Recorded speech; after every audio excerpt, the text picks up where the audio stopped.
So, welcome to the webinar.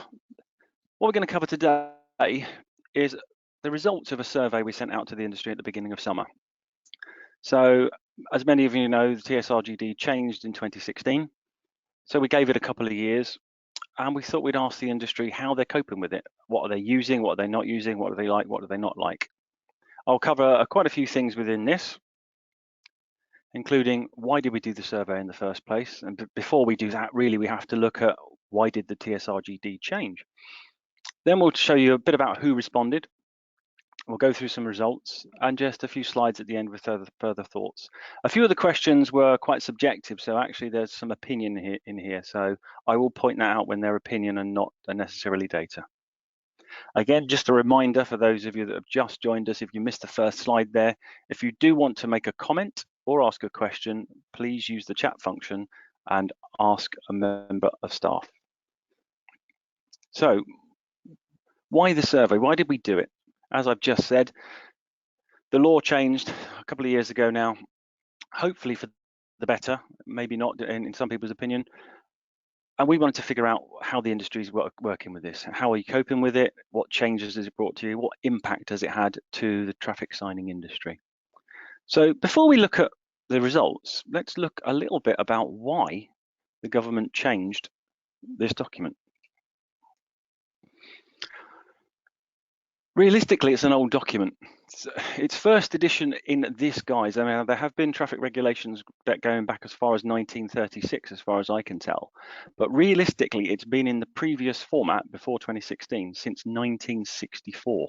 There were major revisions in 1975, 81, 94, which included the now so-called Guildford rules, and in 2002, which is realistically its last incarnation.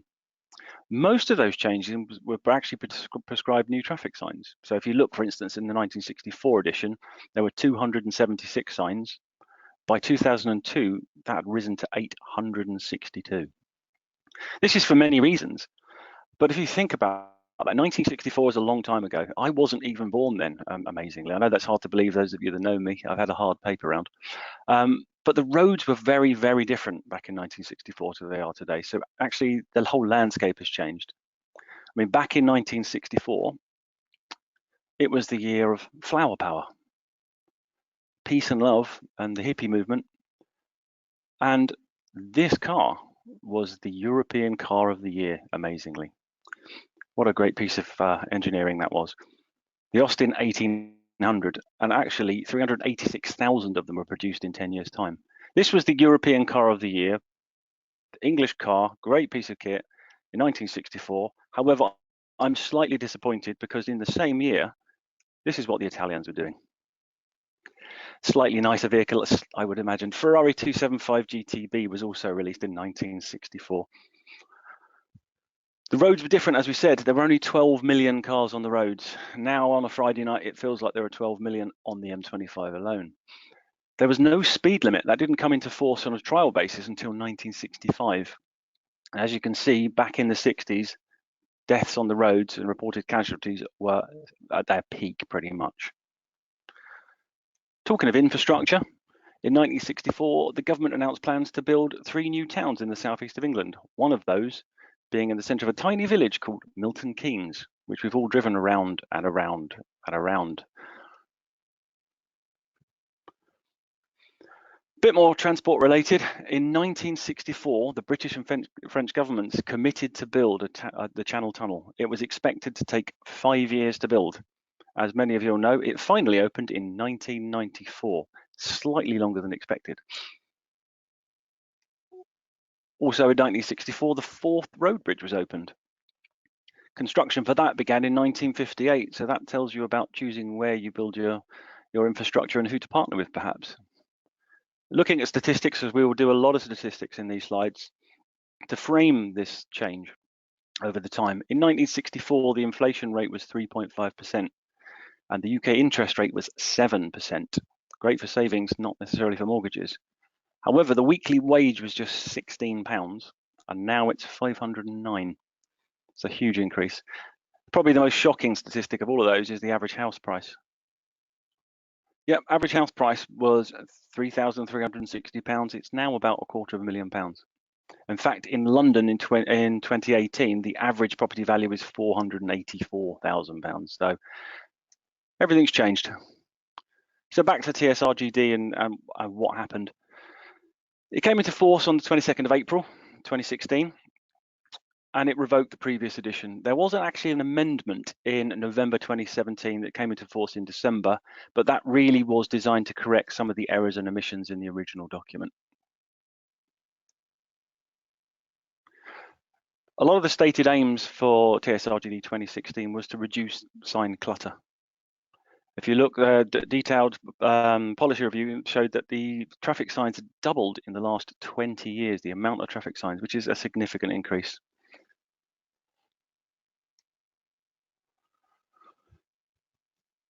It wasn't just about reducing clutter, it was also about complexity. I mean, at a certain point, I think 2014, the DFT were running at 600 special authorizations a year. So traffic signs that were not prescribed having to be checked and approved or not approved in some cases.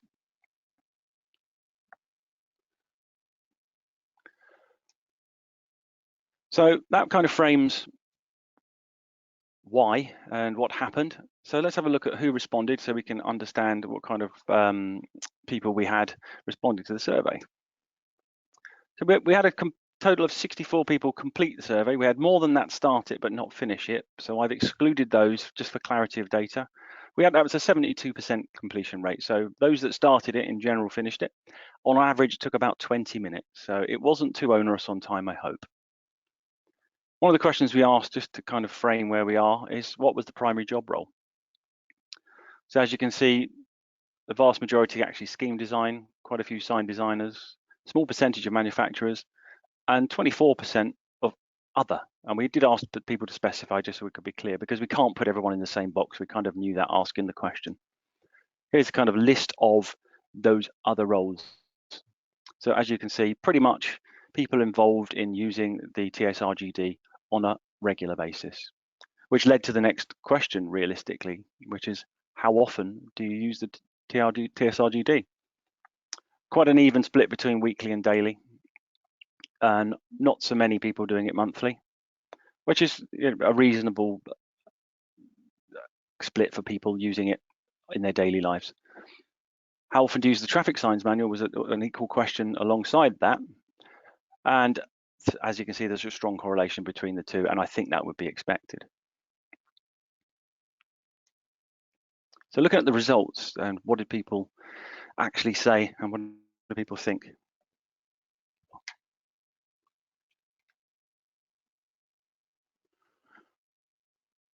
First question was around terminal signs. The fact that there's no longer a requirement to place 2 terminal signs. It isn't expected that this happens all the time. If you read the circular document that came out from the department, this is really to cater for places where putting 2 signs makes no sense, where perhaps the landscape doesn't allow it, where the second of those signs doesn't inform drivers. Whereas previously, in 2002, you'd have to place them regardless of whether they benefited the drivers, which obviously would contribute to clutter. So we asked a couple of questions on these amendments. The first question was, have you made use of it? Have you found it useful really already within the last 2 years? And reassuringly, 69% of people said yes, they have. Then we asked, do you see a future use for it? In other words, will you continue to, or if you haven't, will you? And the overwhelming majority, 82%, said yes. So this looks like it was a useful amendment. Next, the mandatory links tying upright signs and road markings have been removed. So there is not necessarily a link between a legal link between the line markings and the upright signage. I wasn't sure how this would affect people, so I asked the question again, have you made use of it? And will you use it in the future? And here's the result. 41%, nearly 42% said yes. But another high percentage, 77% of people said they see a future use for it. So again, you'd probably consider that to be a usable amendment if people are planning to use it.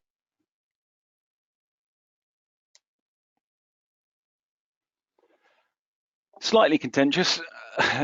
Dimensions for parking bays have been relaxed, except obviously for those for disabled badge holders.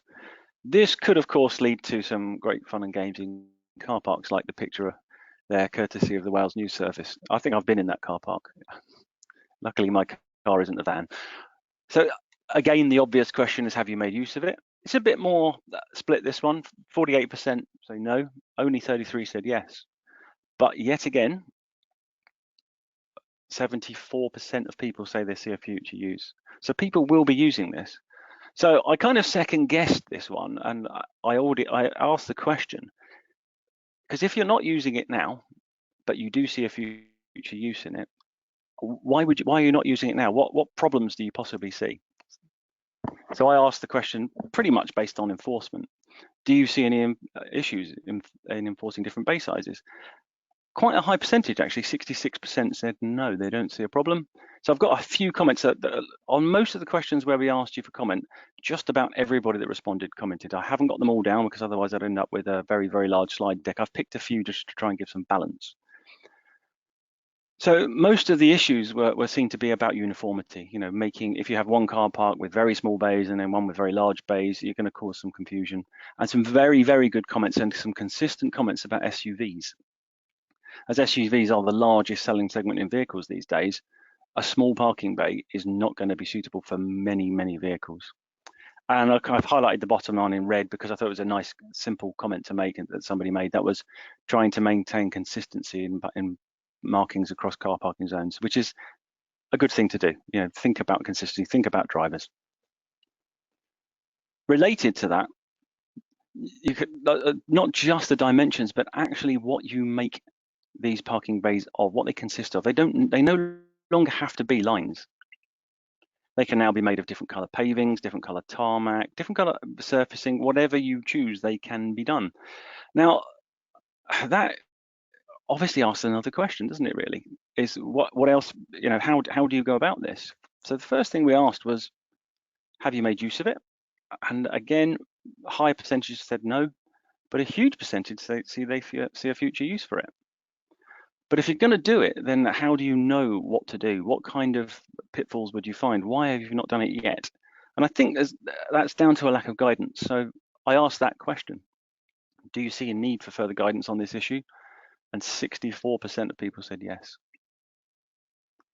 People want things like that. What kind of contrast is recommended? They've also commented that this should come through the traffic signs manual, which is a very strong comment through quite a lot of the subjects here.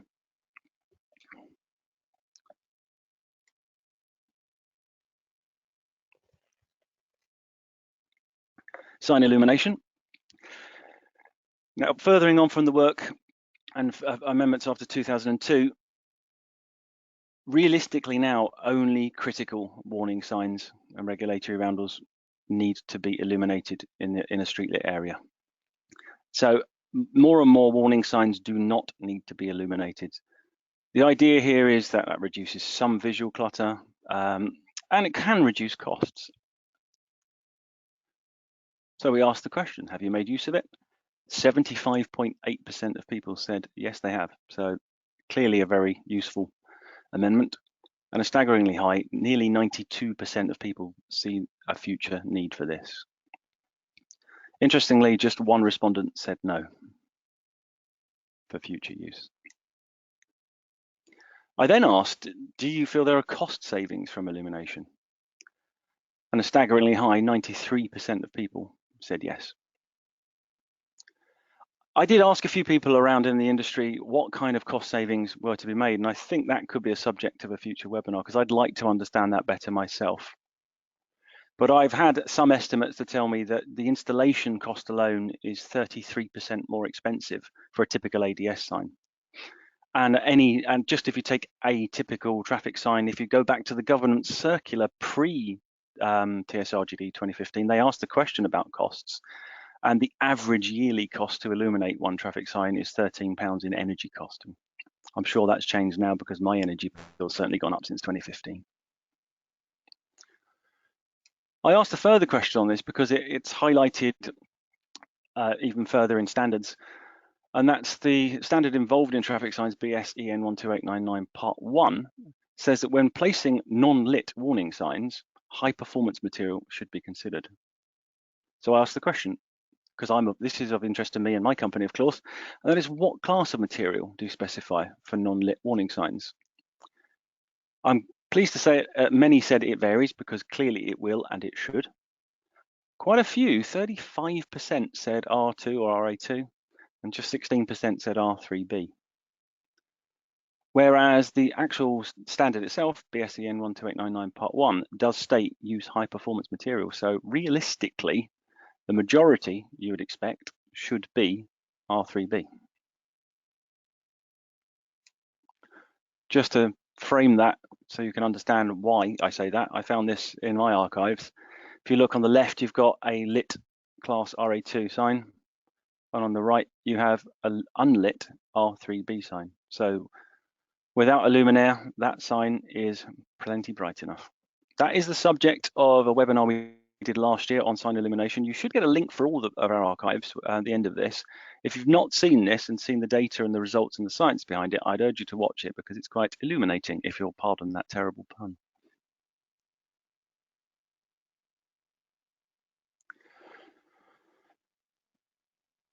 Kind of illumination related. Signs placed within a 20-mile-an-hour limit or zone don't need to be directly illuminated, but must be reflectorized. Slightly different question I asked here, and that is, because this is what I thought the government's aim was would it be easier to implement a 20-mile-an-hour zone?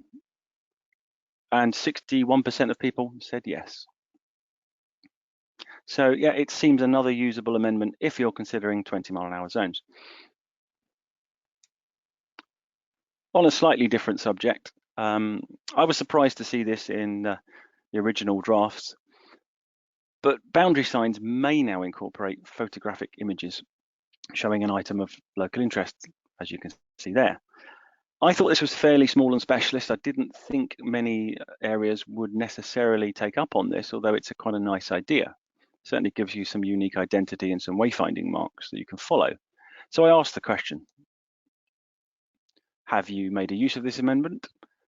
And as kind of expected, 16% said yes, so a fairly small number. I wouldn't imagine everywhere, or it would not even apply to everybody on the line.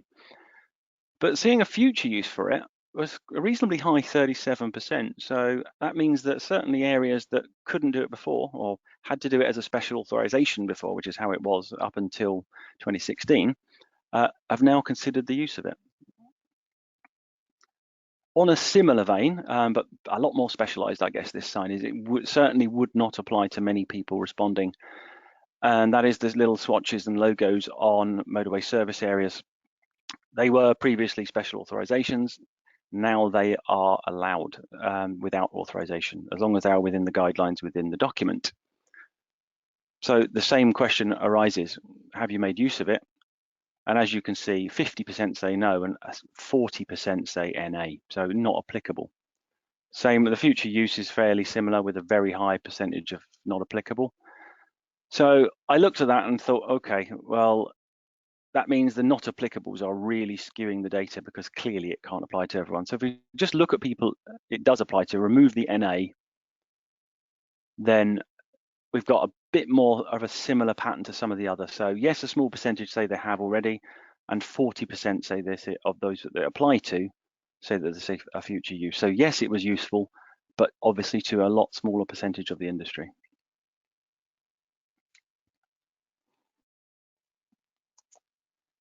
This one does apply to illumination, but I kept it separate because it is a subject all of its own, I think, for some people. And that is the requirement to light the sign faces on a self-writing bollard has now been removed within a street lit area.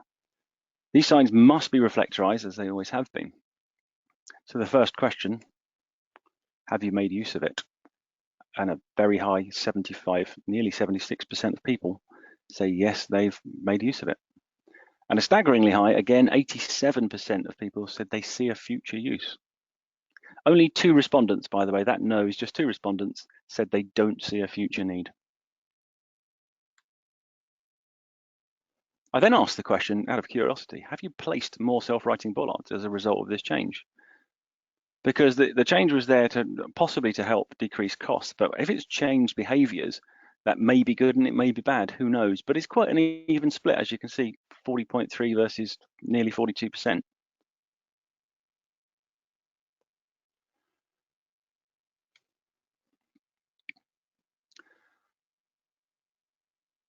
Sign indicating prohibition of stopping near school entrances may now be placed without a traffic order. There were a few other markings that can be placed without a traffic order, but I focused on this one particularly because when I first did some in the field webinars back in 2016, this got quite a lot of conversation about enforceability. So I thought I'd put this one in and spread it out to get more feedback. And there we go. So have you made use of it? No, is the bigger number there, 48%. But again, as is with almost everyone so far, do you see a future use? Yeah, 62.9%. So most people can see a use for it, maybe not have done it yet. If anyone's got a particular reason why they feel that some of these they haven't done, but they want to, if there's a reason for that can help me understand it, that would be great if you could message me, email me, or send it in the chat function, because I'd like to understand that better. But clearly, as I said to you, when I first talking to people about this, that most of the comments were about enforceability. So I asked the question, do you see a problem with enforceability of this? Or do you see any issues? And I got some very good feedback, and I learned a few things that I didn't know. Certainly about enforcement. Clearly, it's not my necessary area of expertise, so it's always good to learn. The comment in the middle there, I'll highlight there. It says, placing sign without a TRO would enable the police to enforce it. However, it would not be enforced by civil enforcement officers. Quite interesting one. And again, I think the bottom comment kind of echoes that. We understand is not correct and an order is still required, confirmed by regional traffic user groups.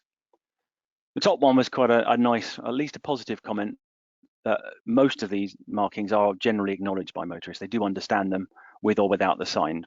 So, and I think you'll find, I did have one comment somewhere that said, it doesn't matter if you put a sign or a line there, those kind of people that will stop on those markings will stop there whether it's illegal or not, which is a bit sad, but I guess true. Further to markings, box junctions, size and shape has been pretty much relaxed. There are still a couple of restrictions, but it's now a lot more flexible. It does make a lot of sense because the roadway doesn't always match as the book previously was. So again, the usual question, have you made use? 58% said no. So a reasonably high percentage said no this time, but 73% just about said they see a future use. So I guess this is dependent on schemes. If you've got no junction yet to work on, or you can think of a junction where you might want to put this in the future, then you can see it being useful. If you've got any other views on that, please, as again, send it into the chat function. Great. Last one on markings. I did allude to this on one of the questions on 20-mile-an-hour zones, which I've omitted down to a typo. Those of you that responded will know all about the typo. Road marking 1065 can now be used as a repeater, which is an interesting idea. So I guess the drive there is that it removes the need for upright signage, which could be deemed as clutter. You can see a use for it if you've got an area of outstanding natural beauty, you've got some parks or somewhere that you want the traffic goes through that you don't want to put up signage and repeater signs, you can legally use a roundel painted on the road. But that does beg the question that I asked next, and that was, firstly, did you use it? 66% of people said no, but again, a 67.7 said yes, they see a future need. So people are thinking about it, but then I did ask, why not now? Why would you not do it? Possibly because of maintenance implications. So I asked that question. Pretty much all the comments that I got in for this were regarding maintenance, but the bottom comment I think is probably the most simple and eloquent there. It's the same as any marking. It really does need to be kept on top of. The difference with a roundel, I guess, is if it's not there, then it can't be enforced. If it's worn out and it can't be seen, then the driver can argue a loophole and potentially say, no, I didn't see the marking. I don't know what the speed limit was.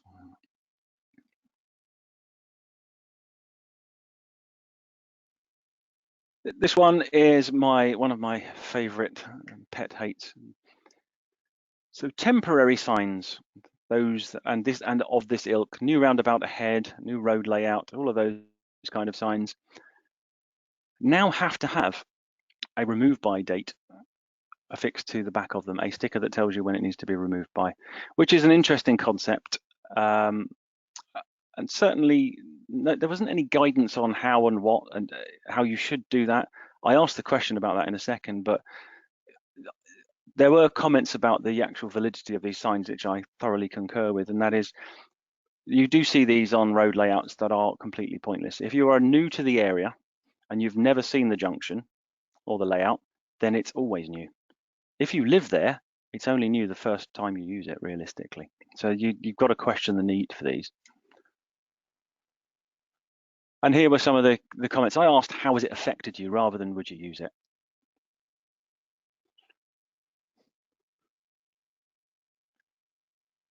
So there's some positive ones in there, only in a good way. Clear reminder of when they should be removed.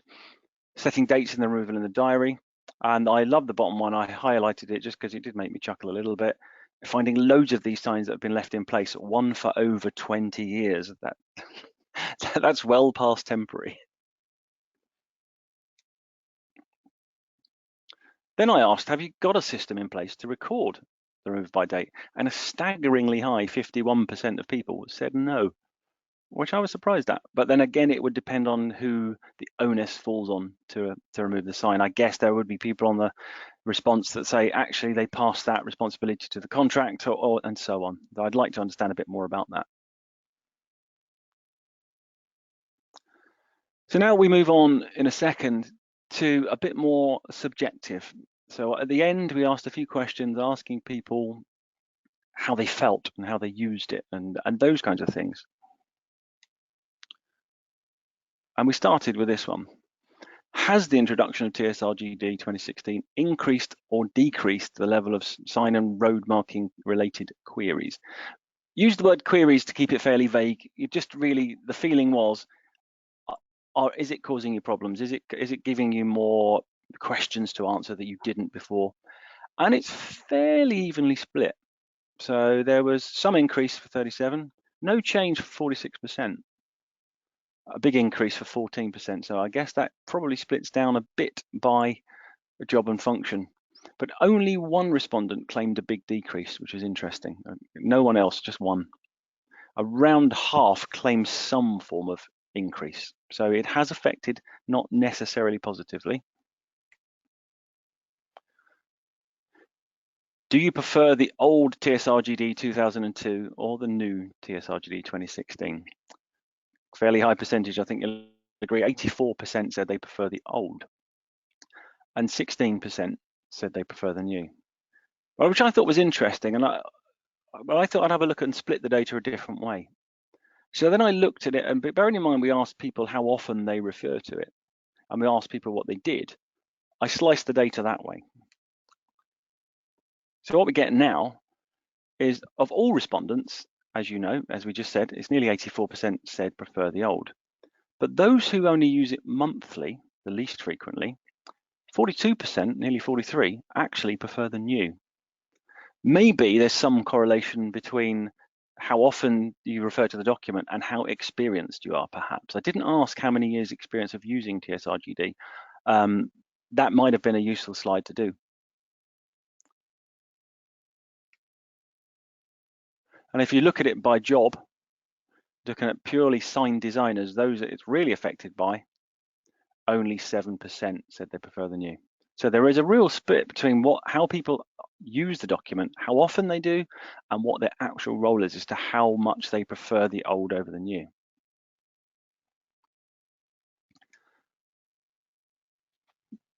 Now we did talk about navigation of the TSRGD 2016. As many of you will know, hopefully all of you on the line will know, the format changed drastically into this little pick and mix approach, which I think, bearing in mind how many special authorizations were around parking time plates, was there to suit the ever-changing need of a parking time plate.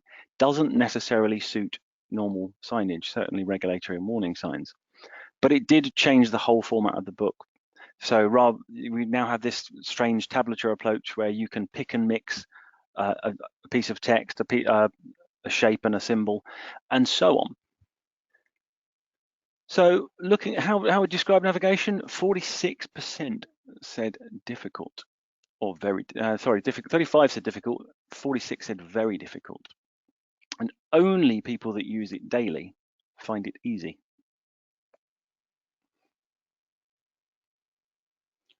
Which, again, like any new document, if you think about change, maybe in another 2 years' time or 3 years' time, that percentage will go up.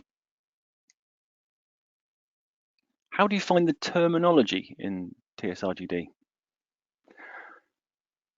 Now, this one is a fairly reasonable split. 38% said okay, but 40% said difficult. But only 6.4 said easy, which is a strange one. No one who used it monthly found it easy or very easy. So again, that kind of indicates to me those that use it monthly are not, if they're not familiar with the language anyway, perhaps this is more about experience than it is about anything else.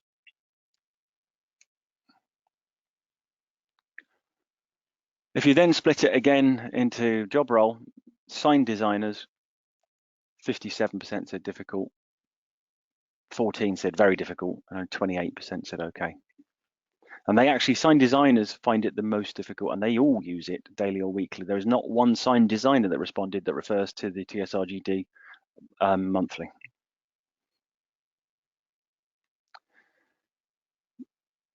Do you still refer to the old TSRGD for sign images and reference? A staggeringly high 88.7% said yes, which is not surprising when we look at some of the comments a little later. 9%, nearly 10% said no. So again, perhaps they are newer users and are familiar more with the new format than the old. I'm somewhere in between all of this. I came into this industry when CE marking first came in, and I was given the onerous task of understanding the differences between TSRGD 2002 and 2016. It was actually 2015 draft I first looked at. So I'm reasonably familiar with both now, but I don't use them every day.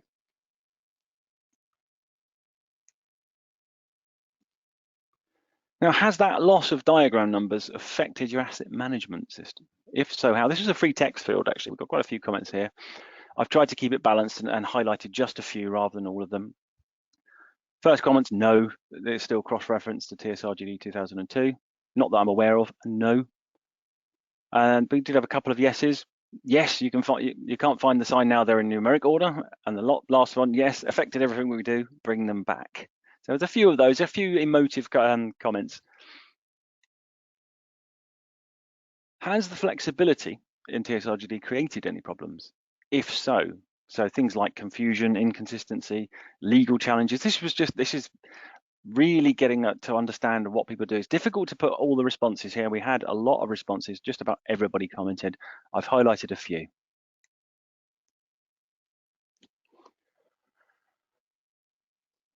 So the top one, I'll let you read it for yourselves perhaps. But there's a certainly thing there. The bottom comment on that top one, I'm often told it's in the reg, so it's okay. Well, it isn't okay, and redesigns are required, but this creates conflicts that were not there when we had the 2002 regs. So yeah, the long and short of that, for those of you that know it will understand it, and that is, previously with such a prescriptive document, you really had to do what the document said. Well, whereas you have flexibility, you can design things differently, and differently can mean wrong if you don't use your judgment correctly. Yeah, and yes, some confusion and inconsistency, but no legal challenges yet, was one of the comments. Further on to that, because I pointed this out on one of my webinars, talk about consistency. The one on the left, diagram 642.2a, is the correct layout according to the traffic signs manual for that diagram. The image on the right is perfectly allowable under TSRGD 2016. Doesn't necessarily make any sense to a driver. It doesn't feel right, but it's perfectly allowable. And that's what I meant by confusion and inconsistency. And the bottom comment there came from someone that said, I've reviewed many odd looking direction signs since TSRGD 2016 was brought in. I've seen a few before that as well, to be fair, but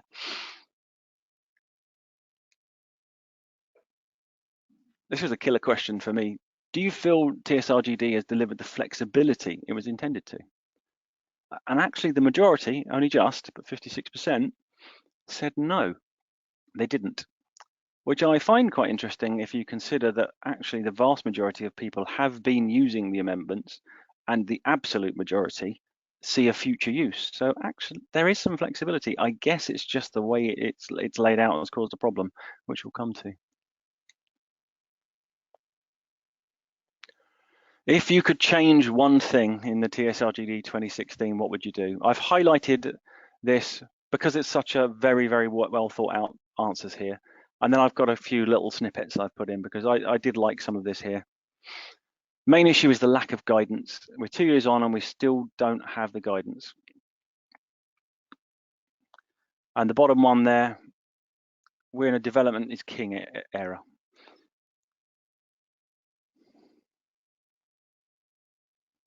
Let's go for the next. So a couple of suggestions came in actually. I quite like the top one there, a hot linked online version that brings back all of the relevant text that's scattered through the document relating to a particular sign in one place. And of course, being free, yes. I think that's a great idea. I think that's really, there's a couple more comments on that. I haven't put them all out, but there were several comments about making it a hot linked PDF where you could actually click on your sign, click through to the relevant things, and it just would make it easier to navigate. Quite an interesting comment. I talked about experience on the left there. You can see, go back to 2002. I think it was easier, but that's probably because I'm old, which is a telling sign of our industry, I guess, to a degree. People have been used to the old document, and it is a change.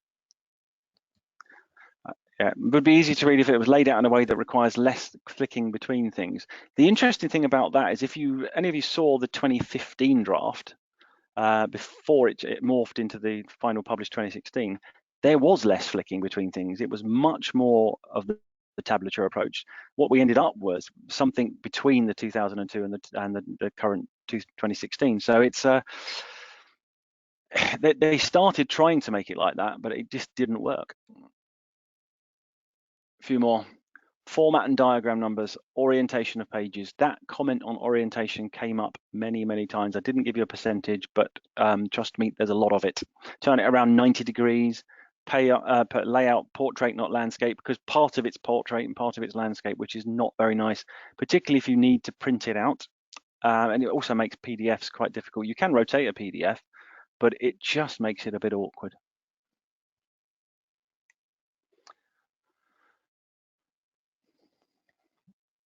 Top one, bigger pictures. Have a list of diagram numbers and pictures in number order. One thing I would point out about diagram numbers, although they are not all there as they were in 2002, in the circular that came out with TSRGD 2016, there is a document at the back that lists all of the diagram numbers and references them to their section within 2016. It is a useful thing to do. If you haven't seen it, that's where it exists. And the bottom right one, I think a little tongue-in-cheek, but I'll say it and start again. The bottom comment I highlighted because it was very succinct and nicely put. It says, while the flexibility has been achieved to some degree, more clarification and guidance for certain aspects would be useful, particularly for people who don't carry out sign designs regularly. And I think the data supports that observation really well. So a little bit of a summary and some further thoughts.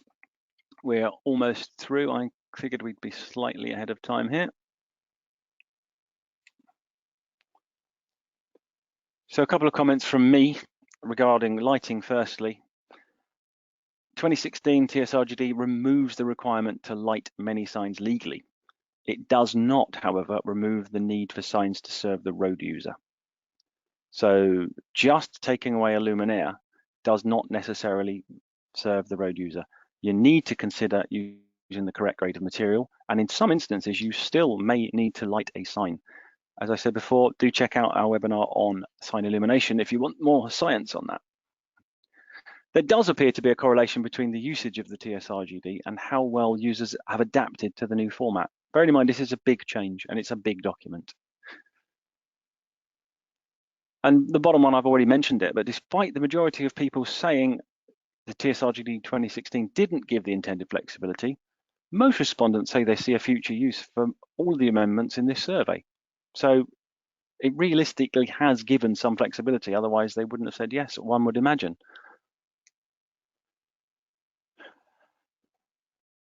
And the last slide, pretty much. The new format, in particular, the orientation of the document generated a lot of comments. I certainly felt that when I was doing my research a couple of years ago, and I feel that one.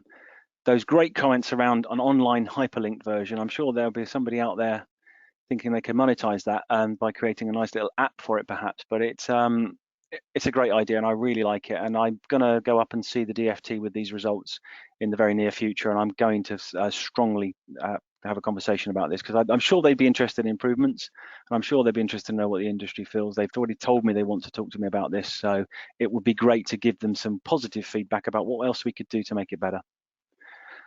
The lack of diagram numbers is a strong concern. It always has been. It was when I did my original series of seminars and webinars.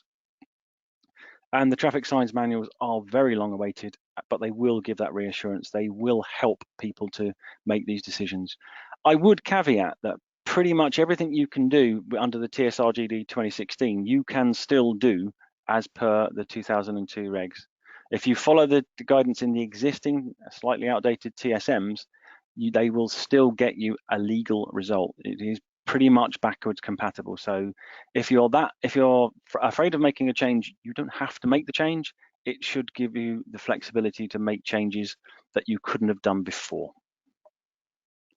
So that is the results of our survey. Thank you for dialing in, everybody. I'm going to have a look and see if we've got any comments or questions. Whilst I do that for a minute or so, those of you that are dialed in regularly know that we do this annually. We pick some subjects, but we always ask the audience. We ask you as an industry what you'd like us to talk about. So if you've got any suggestions as to what you'd like to see a webinar on next year, please do let us know either by email or right now within the chat field, and we'll filter them through. And by early next year, we'll have a plan for a series of webinars next year, if you so wish. So let me have a look at the questions and see what we've got, and I'll see what I can answer. Comment. We've got mainly comments. Interesting comment there. Maybe interesting to find out if a future Scottish version improves this any. A comment about CPZ zones, often too large without repeater signs catching drivers out. Yeah. Okay. Okay, so there was an interesting comment. There is a website that exists, tsrgd.co.uk, with all of the hyperlinks for a small fee, which they haven't paid me clearly. So there is a website. Somebody has already done that. Someone has done the work. I will check that out myself. Yeah. Somebody else made a useful comment here saying using the find function in PDF versions does help navigation, i.e. input diagram number. Thanks for that. That's quite useful for those that don't do it. Brilliant.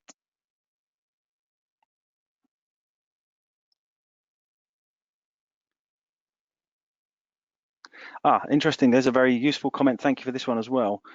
Someone said, no, we have recently had an adjudicator ruling stating that replacing markings with different colored materials is not permitted for red routes. Okay, excellent.